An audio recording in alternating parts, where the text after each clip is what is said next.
오늘 우리 함께 살펴볼 하나님의 말씀은 신약성경 사도행전입니다.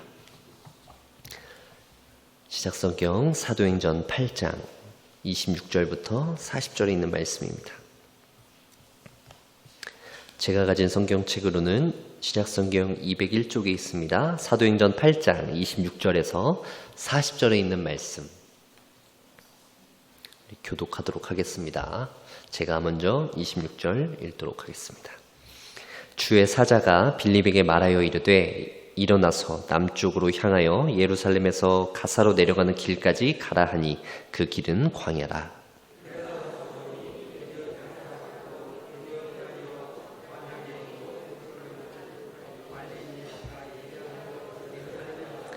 돌아가는 데에 수레를 타고 선지자 이사야의 글을 읽더라.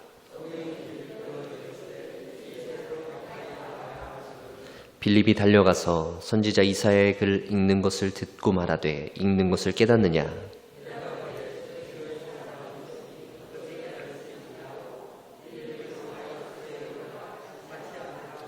읽는 성경 구절은 이것이니 일렀으되 그가 도살자에게로 가는 양과 같이 끌려갔고 털 깎는 자 앞에 있는 어린 양이 조용함과 같이 그의 입을 열지 아니하였도다.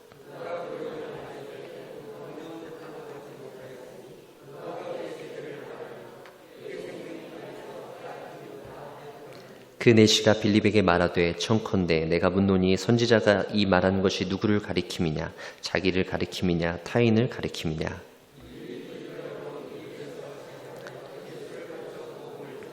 길 가다가 물 있는 곳에 이르러 그 내시가 말하되 보라 물이 있으니 내가 세례를 받음에 무슨 거리낌이 있느냐.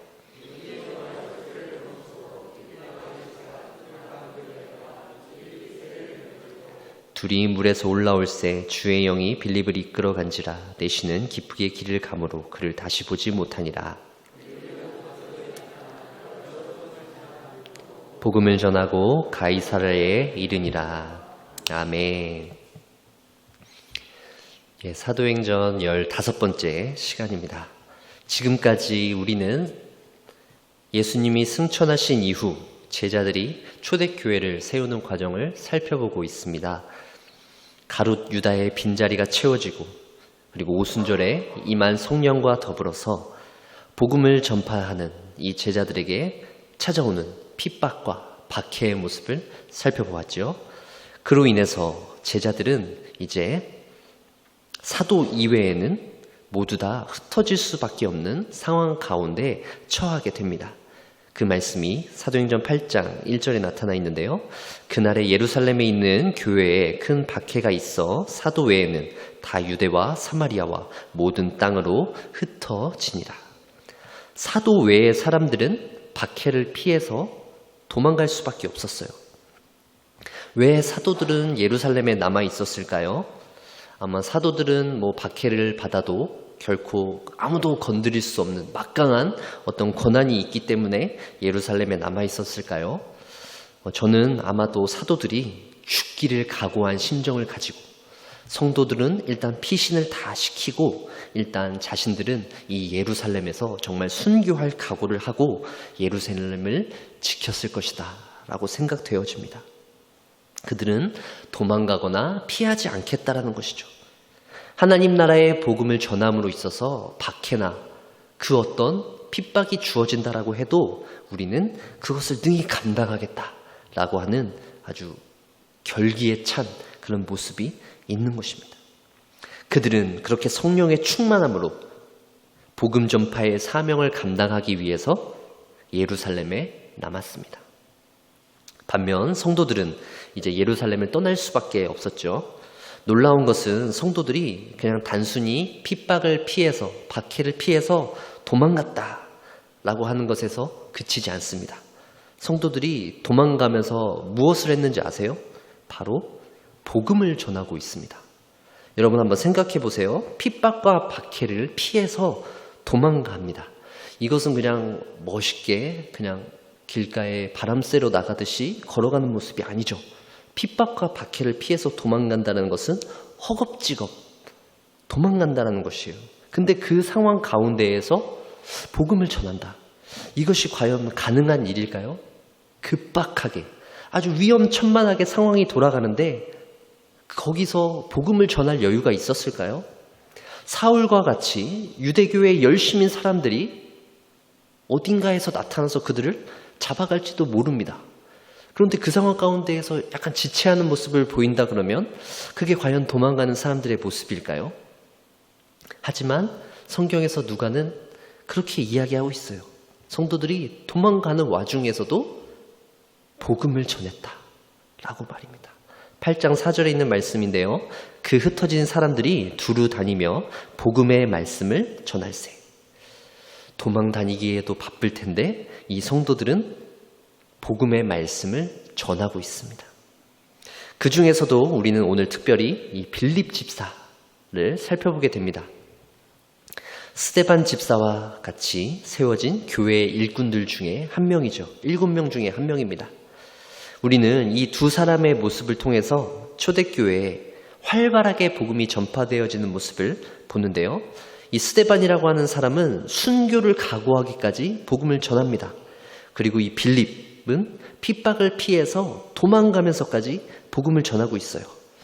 야, 스데반이 복음을 전한 것, 순교를 각오하고 전한 그 복음이 진짜야. 아니야. 도망을 가면서도 복음을 전한 것, 그것도 진짜야. 라고 이야기할 수 있는 것이죠. 스데반이 전한 복음만 참된 복음이고 어쩔 수 없이 도망가면서 전한 복음은 복음이 아닐까요? 그렇지 않죠? 네. 순교의 각오를 하고 전한 복음과 도망을 가면서도 전한 복음, 그 복음 모두 다 소중한 주의 복음인 것입니다. 어떠한 상황이든지 초대교회 성도들은 복음 전하는 일에 정말 최선을 다했다라는 것이죠. 더군다나 그들이 전한 복음이 이제 예루살렘뿐만 아니라 어디로까지 전해지나요? 사마리아까지 전해지고 있습니다. 이제 그 복음은 사마리아를 넘어서 땅끝까지 전파되게 될 것인데요. 여기까지만 딱 보면 우리는 이 복음의 전파가 정말 성도들이, 초대교회의 성도들이 정말 핍박과 박해를 피해서 그리고 내 목숨 하나 아끼지 않고 정말 순교자의 정신으로, 필사의 정신으로 복음을 전했기 때문에 복음이 전파되었다라고 생각되어질 것입니다. 물론 그것도 틀린 말은 아닙니다. 성도들이 열심히 전했기 때문에 복음이 전파되겠죠. 가만히 있는다고 복음이 전파되지는 않을 것입니다. 하지만 오늘 우리가 살펴본 본문에 보면은 그들의 노력도 중요하지만 그 복음 전파에 있어서 가장 중요한 주역이 있다라고 말하고 있어요. 겉으로 볼 때는 사도들과 초대교회 성도들의 노력이다라고만 얘기할 수 없는 것이죠.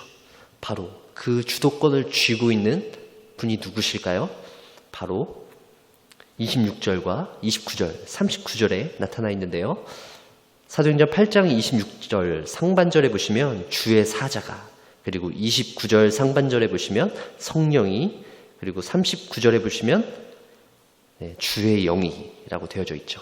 주의 사자, 성령, 주의 영 다 같은 것이죠. 성령을 의미하고 있습니다. 결국 복음이 전파되는 그 과정 가운데 있어서 그 모든 주도권은 사람에게 있는 것이 아니라 누구에게 있는 것입니까? 바로 성령에게 있는 것입니다. 성령께서 제자들에게 명령을 하시는 것이고 성령께서 그 상황을 주관하시는 것입니다. 성령께서 복음이 전파되도록 하신다는 것이죠. 인간은, 사람들은, 제자들은, 초대교회 성도들은 그 성령의 말씀에, 성령의 인도하심에 순종할 따름입니다. 철저히 성령님의 계획과 인도하심에 따른다는 사실을 우리는 잊어서는 안 됩니다. 성령의 역할이 바로 이것이죠. 성도들이 복음을 가지고 생활할 때 그들 가운데 늘 함께하는 분이 바로 성령님입니다. 우리는 절대 혼자가 아니죠.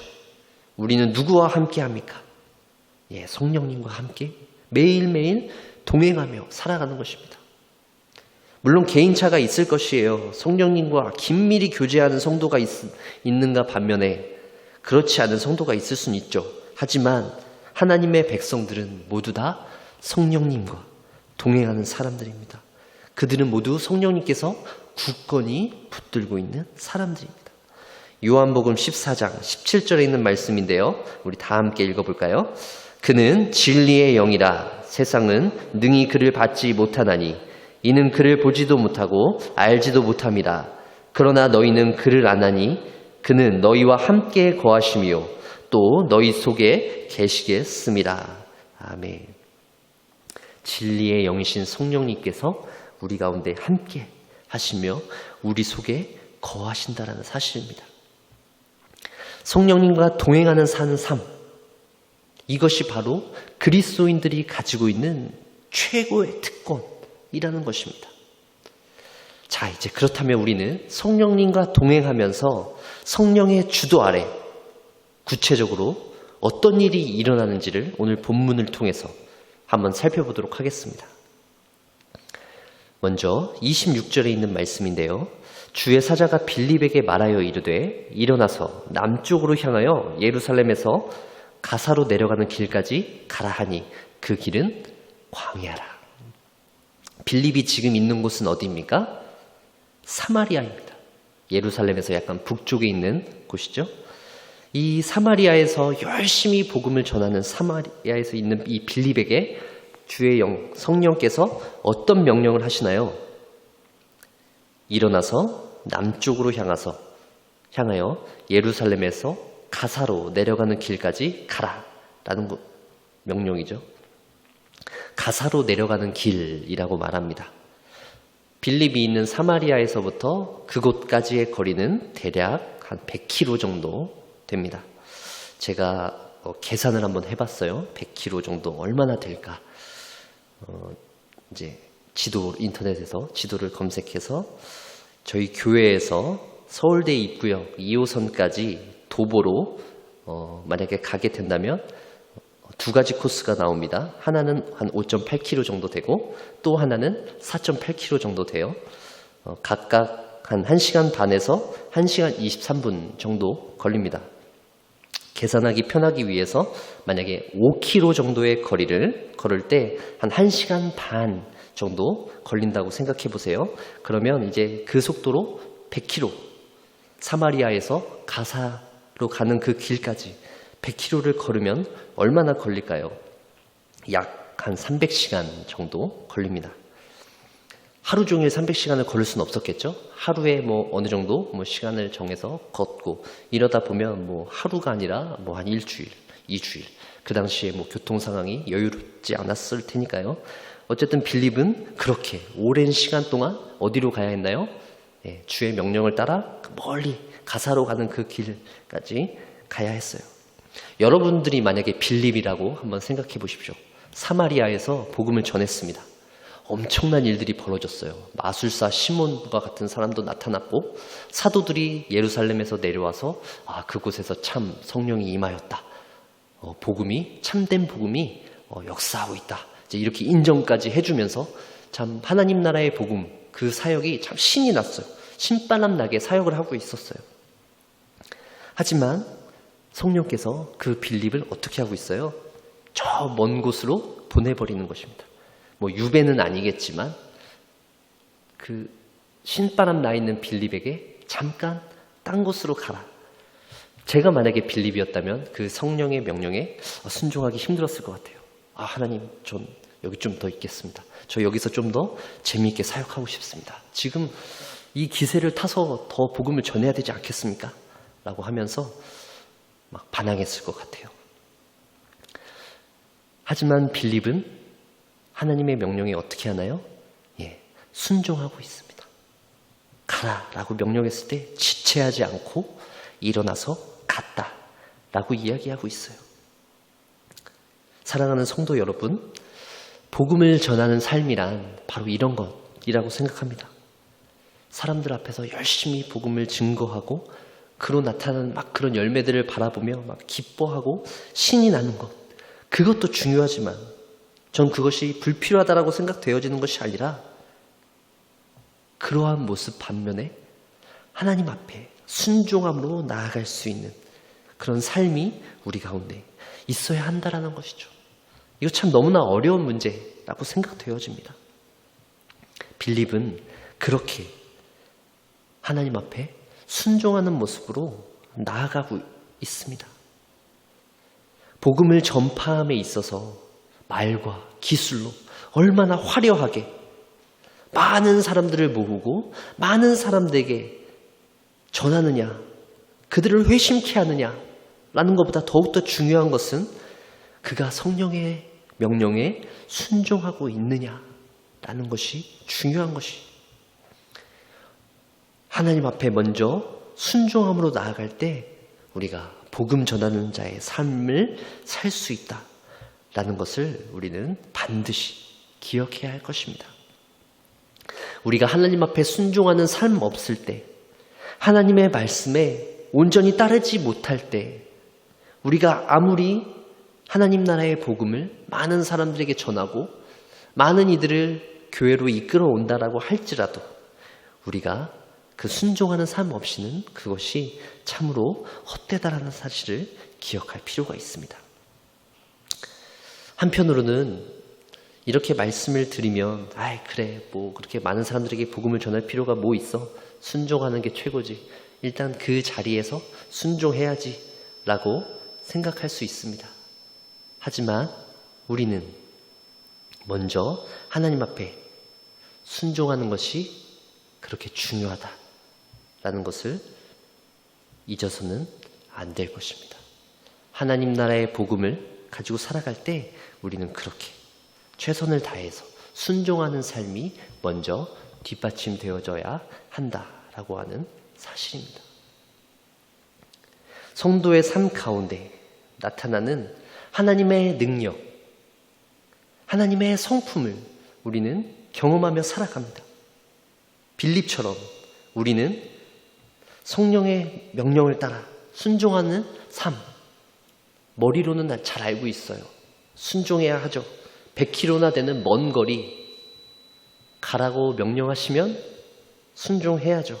머리로는 알고 있지만 그것이 좀처럼 쉽지 않을 것입니다.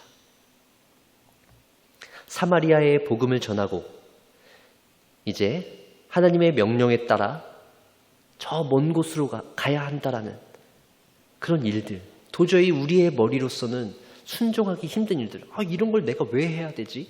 우리를 귀찮게 하는 일들, 이런 일들에 우리가 순종해야 할 때 우리는 좀 더 하나님을 바라보는 삶을 살아야 할 것입니다. 그렇게 하나님의 명령에 순종하는 삶은 우리보다는 일부 목회자들이나 어떤 선교사들, 정말 복음에 투철한 사명감을 갖는 사람들만 할 수 있는 일이야. 우리 일반적인 성도들은 할 수 없을 거야 라고 생각할 수 있어요. 하지만 순종은 그렇지 않습니다. 어느 누구에게나 주어지는 것이죠. 빌립 집사 보십시오. 성령이 충만한 사람으로서 이렇게 사도들처럼 성공적으로 능력 있게 하나님 나라의 사역을 감당하고 있지 않겠습니까? 우리 모두도 하나님께서 명령하신다면 순종할 수 있습니다. 그 명령이 너무나 힘들고 우리를 어렵게 할지라도 우리는 그 명령에 순종할 수 있다는 그 사실을 기억해야 합니다. 우리가 순종하기에 너무 힘들지라도 그 순종을 통해서 우리가 이 세상에서 너무나 고통스러운 삶을 살게 될지라도 우리는 이 세상에서 고통받고 삶을 사는 것이, 그렇게 이 세상에서 하나님 앞에 순종하는 삶이 우리가 하늘나라에 가서 하나님 나라에서 더 큰 복을 누리면서 살아가게 된다라는 사실을 기억해야 하는 것이죠. 이 세상에서 우리가 주님 앞에 드리는 그 순종의 모습을 통해서 우리는 더욱더 하나님 나라의 귀한 상급을 쌓는 삶이 될 거라는 것입니다. 이 세상에서 겪고 있는 여러 가지 고통들, 도저히 우리가 이겨낼 수 없고 감당할 수 없는, 우리가 순종하기 힘든 그런 일들 가운데 있을지라도 사랑하는 성도님들은 불평하거나 원망함 없이 하나님 앞에 기도하며 나아가는 저와 여러분들 되시기를 간절히 소망합니다. 그로 인해서 하나님과 더욱더 가까워지고 하나님께 우리의 모든 것들을 아뢰이며 주님을 굳건히 붙들 수 있는 저와 여러분들 되어지길 소망합니다. 하나님의 사랑이 여러분들 가운데 가득 임하게 될 것입니다. 그렇게 하나님 앞에 순종함으로 나아갈 때 하나님께서 우리에게 은혜를 베풀어 주실 것입니다. 여러분 혹시 그 빌리 그레암 목사님에 대해서 들어보셨어요? 1918년에 미국 노스캐롤라이나 주에서 태어났습니다. 그리고 2018년 한 3년 전에 소천했죠. 20세기에 가장 뛰어난 복음 전도자라고 불립니다. 미국뿐만 아니라 전 세계를 돌아다니면서 복음을 전한 사람이에요. 2억 명이 넘는 사람들에게 복음을 직접 전했습니다. 그리고 방송이라고 하는 이 수단을 통해서 간접적으로 22억 명에게 복음을 전했어요. 그리고 이 중에서 300만 명이나 되는 사람에게 내가 그리스도를 영접하겠다라고 하는 그 고백을 이끌어냈다라고 합니다. 우리나라에서도 엑스플로라고 하는 대회를 74년도에 열었었다라고 알고 있어요.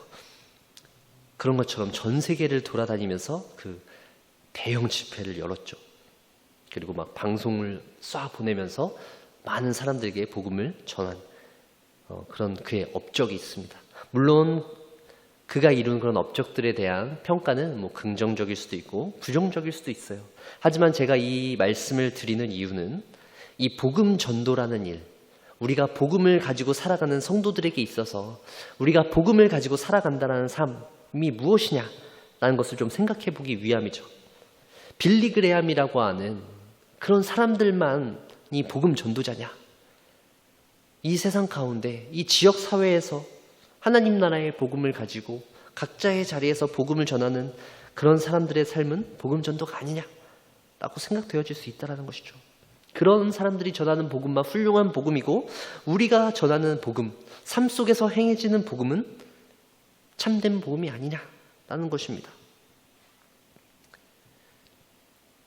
왜냐하면 그런 사람들만 전하는 복음이 참된 복음이라면 우리는 복음을 전할 그 어떤 열정이나 의욕을 가질 수 없겠죠. 그런 사람들만 막 비행기를 타고 전 세계를 누비면서 열심히 복음을 전하는 것, 화려한 조명 아래 멋있는 사람이 나와서 복음을 전해야지만 그것이 참된 복음이라는 것, 이러는 어떤 편견이 생기게 되면 우리가 삶 속에서 땀 흘리며 옆에 사람에게 전하는 약간 부족해 보이는 약간 복음, 그것은 참된 복음이 아닌가라고 생각되기 마련이라는 것이죠.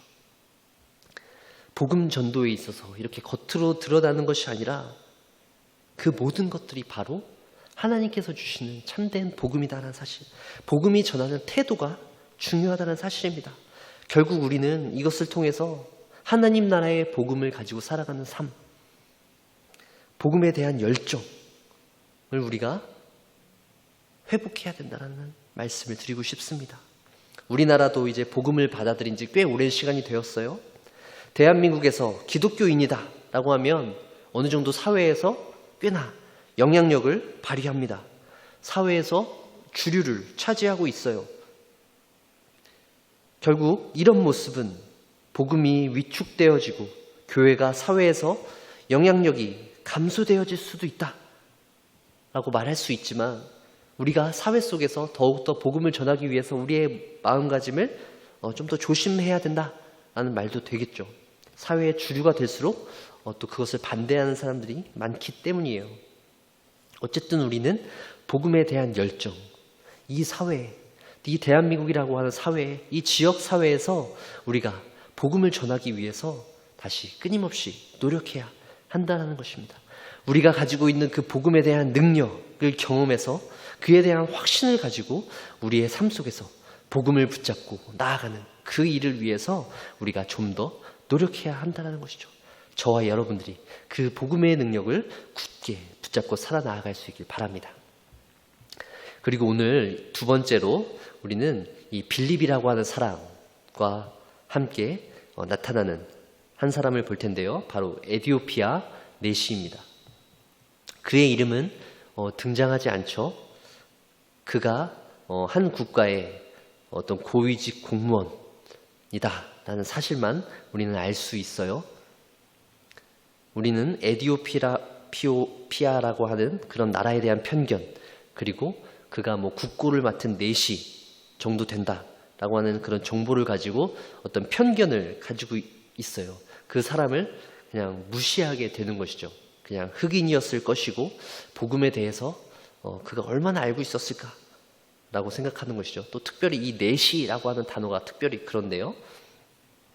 무엇보다도 그는 오늘 본문을 통해서 보면은 하나님 나라의 복음에 굉장히 열정적이었던 사람인 것이면 분명해요. 왜요? 수레 위에서 하나님의 말씀을 읽고 있었던 것이죠. 아무래도 높은 지위에 있었던 사람이기 때문에 그 두루마리라고 하는 성경을 구할 수 있었을 것이고, 또 여행의 과정 가운데에서 그냥 일반 도보로 가는 것이 아니라 수레라고 하는 아주 좋은 교통수단을 탈 수 있었고, 그 가운데 그것을 보면서 이동할 수 있었죠.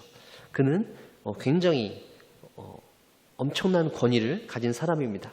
그 사람이 예루살렘까지 올라와서 예배를 하고 내려가는 그 길 가운데에서 바로 누구를 만나나요? 이 빌립을 만나게 되는 것입니다. 30절과 31절에 있는 말씀인데요. 빌립이 달려가서 선지자 이사야의 글을 읽는 것을 듣고 말하되 읽는 것을 깨닫느냐? 대답하되 지도해주는 사람이 없으니 어찌 깨달을 수 있느냐 하고 빌립을 청하여 수레에 올라 같이 앉으라 하니라. 갑자기 빌립이라고 하는 사람이 대뜸 나타난 것이죠.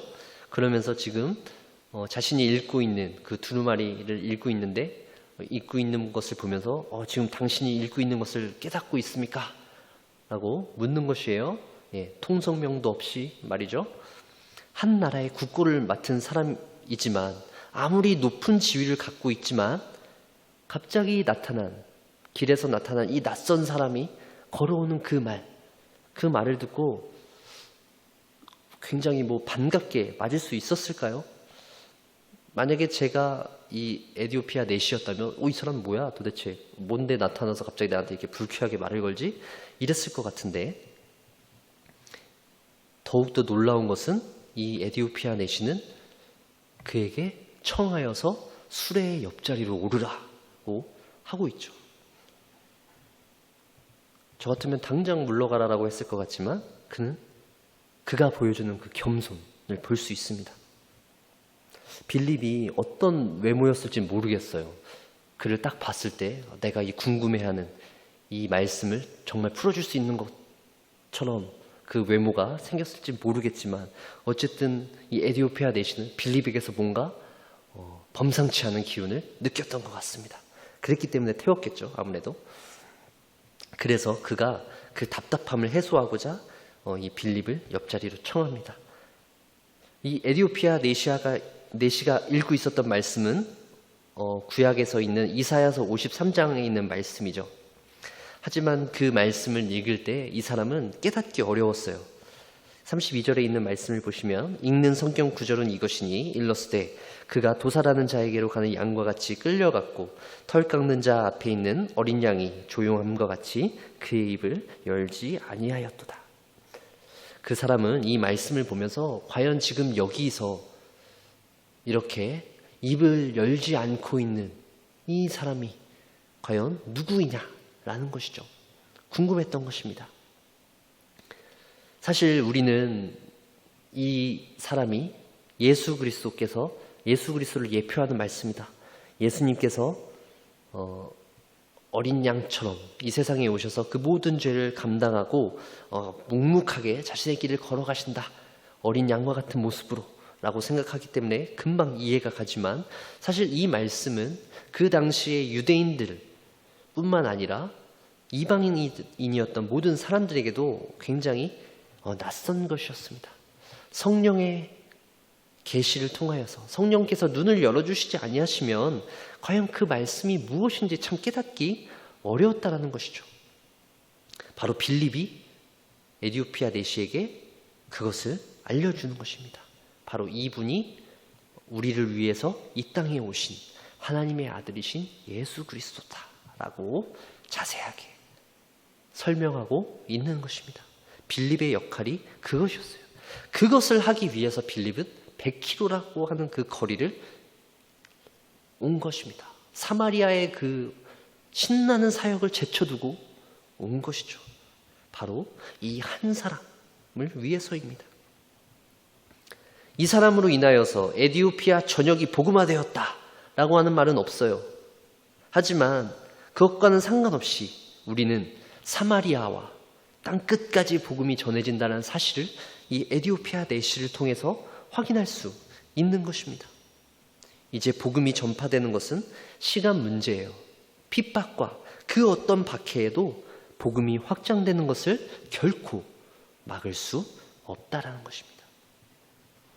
우리는 에디오피아 내시의 이 겸손함과 말씀에 대한 열정과 더불어서 한 가지 더를 살펴볼 수 있는데요. 그가 이 빌립과 헤어지게 되는 장면입니다. 39절에 있는 말씀인데요. 둘이 물에서 올라올새 주의 영이 빌립을 이끌어 간지라. 내시는 기쁘게 길을 가므로 그를 다시 보지 못하니라.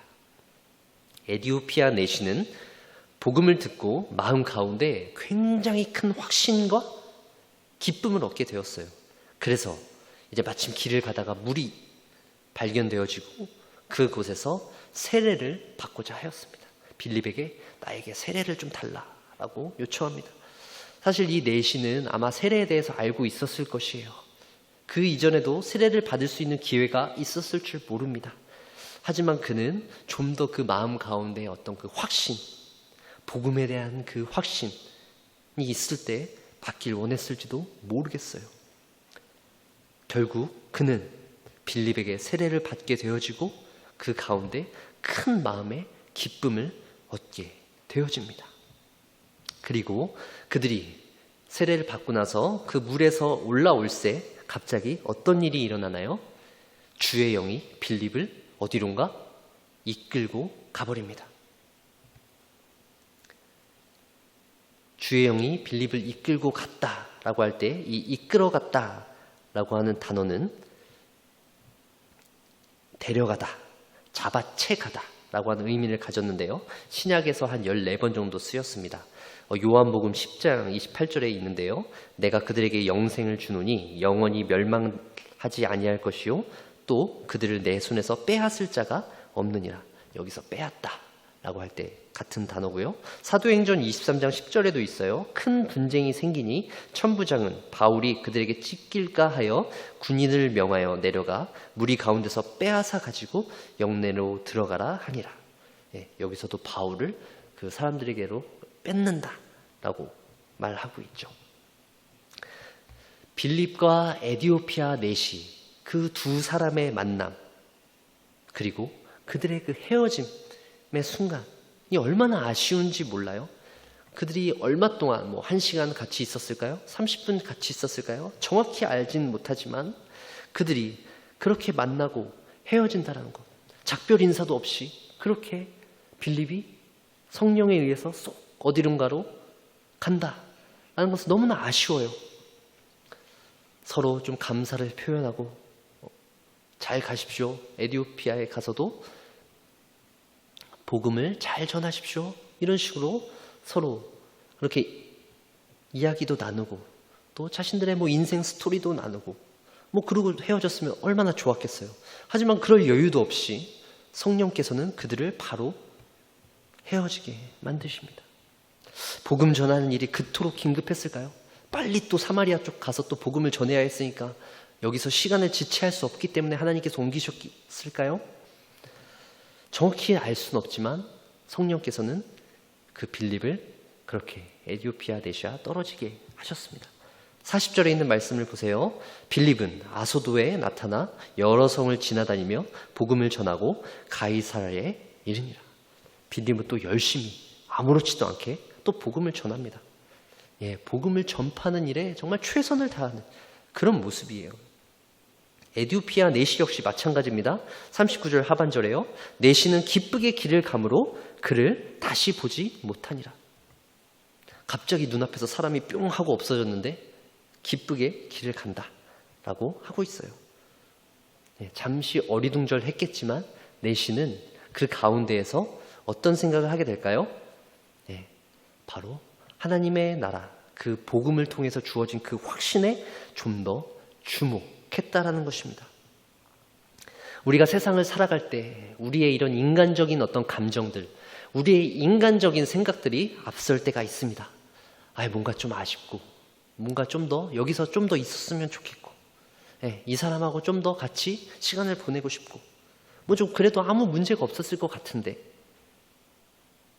하지만 복음보다 그런 것들이 앞설 수 있다라는 것을 우리는 오늘 본문을 통해서 볼 수 있는 것이죠.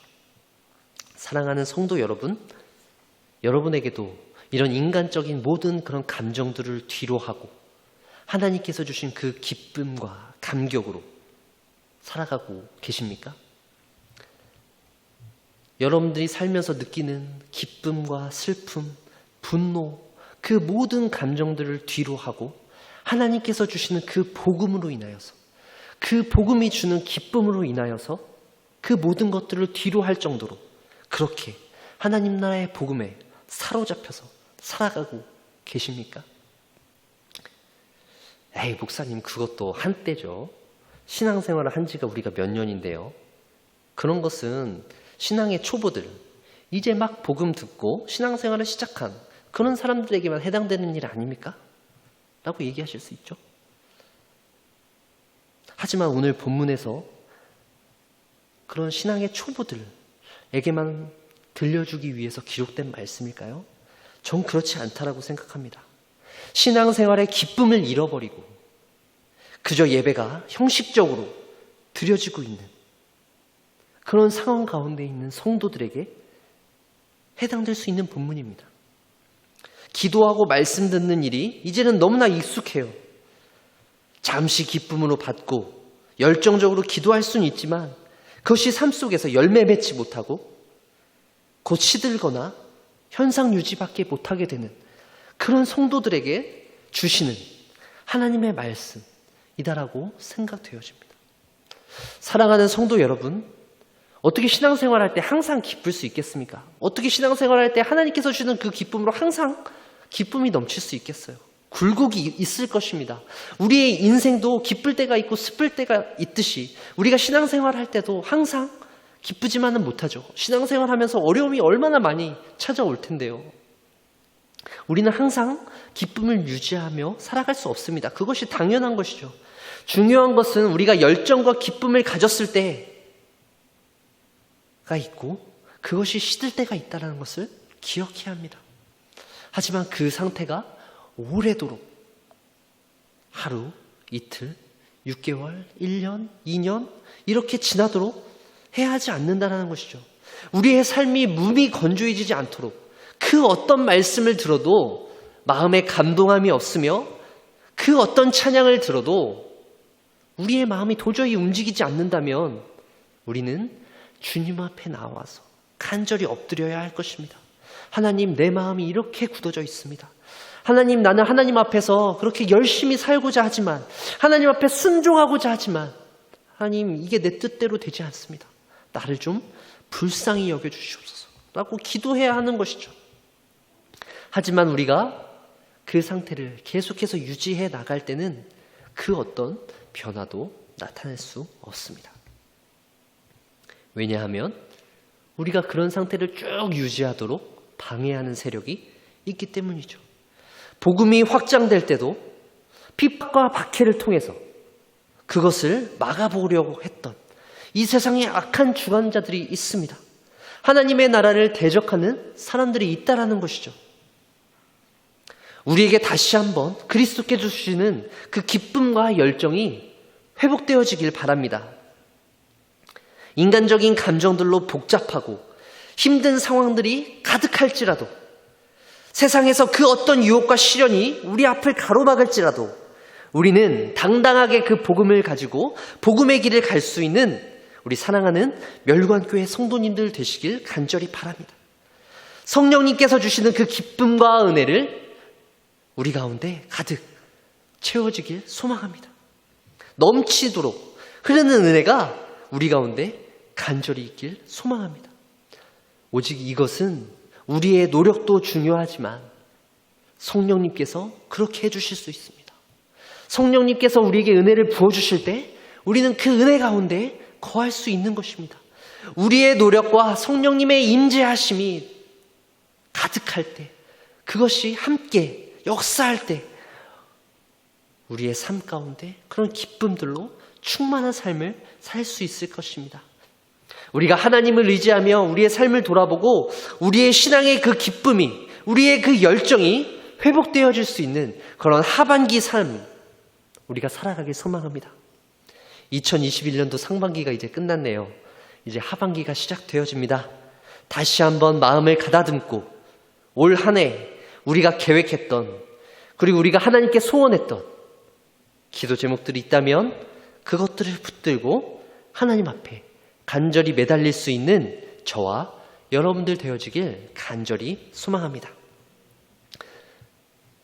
6개월 동안 달려오시면서 또 많이 지쳐있고 피곤하실 텐데, 또 여러 가지 상황들로 인하여서 내가 처음 했던 그 각오와 다짐들이 많이 연약해져 있을 텐데, 다시 한번 이 시간 우리가 성령님을 의지하며 하나님의 그 힘을 의지하며 이 하반기 가운데 하나님 의지하며 나아갈 수 있는 저와 여러분들 되어지길 소망합니다.